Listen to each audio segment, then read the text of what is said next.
video, we're going to look at using the CleverShare app on a school-owned iPad. It's important that you are using a school-owned iPad in order for the wireless internet to understand, to be able to communicate and talk to the panel. Next, it's important that you have the CleverShare application, which you can see I have down here on my taskbar. When I open it up, it's going to ask me to type in the code. You can find that code in the floating toolbar on your CleverTouch panel. When I type in the code, it will connect as long as we're on the same network and within the same infrastructure group. If you have problems with this and you're using a school-owned iPad, be sure to talk to your LMS or STC via ticket in order to get this resolved. Once you're here, you have a few options you'll notice. The first is what most of us are looking for, which is that screen sharing up here at the top. That means showing what is on your iPad on the actual panel. So when I click the start button, it's going to ask me to accept permissions on my panel because I have that set up for safety and security. I just accepted it. Now it's going to guide me to go to the control center, which means pulling down on that taskbar and going to the screen mirroring option and finding the CleverShare panel. When I click that, it should allow me to connect and then show what is on my actual screen. Now, it won't let me actually screen record and mirror at the same time, and so I won't be able to show you what that looks like. So after I click that, it will connect to my panel, and then my actual iPad will be up there on the screen to model anything for students off that iPad. The next is media. Media lets you show a video or audio file that is there on that iPad. When I click on it, it will show you anything you have already saved in your camera roll to be able to mirror or share. When I go to the back button, I can see my additional options. The next is photo.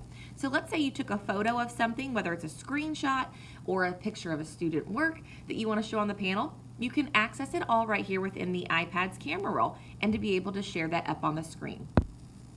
The next is camera. I love this option. It actually lets you show live what's going on through the camera on your iPad. So think of it kind of like using a document camera or the iPad as a document camera, to model and show something up on the screen. So when I click camera, it's going to pull it up and here's the classroom. I can click the record button down here. I have to accept on my panel so you can see for safety and security. And now, like you can see here, look at that. That is the actual panel, our actual classroom live up there on the panel. And so that's really neat. Like I said, you could use it to show student work. You could show something where the whole class can't come up at once to see. You could still show it up on the panel live. When you're finished, if you click that stop button, it will stop that in live time, and I can go to cancel to go back to my screen. So that is the live camera. The next is remote. When I click on remote, I have to also accept to get on my panel. And when I accept, now my screen is turning in. It's kind of like a large mouse pad or trackpad.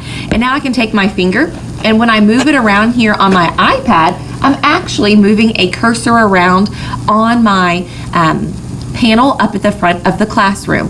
And so that you could move around the room wirelessly to be able to still show and model something on the panel. That might be nice for you to use within your instruction. When I go back, my last option is the desktop sync, which is a really cool feature. That allows you to actually have the panel on your iPad to move around the room and control. When I click on it, as you can see, I have to accept permissions. That's just for safety and security. I now have, as you can see, the panel right here on my screen.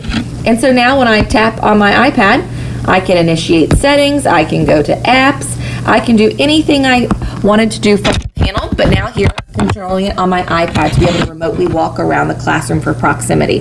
So that's another nice tool. When I'm finished, if I come to that, looks like a power button at the top right corner, it's going to take me back to my CleverShare options. So these are your 6 options here within the CleverShare app on an iPad. Remember, something to note is it always should be a school-owned iPad for them to be able to talk and communicate. Thank you so much for watching.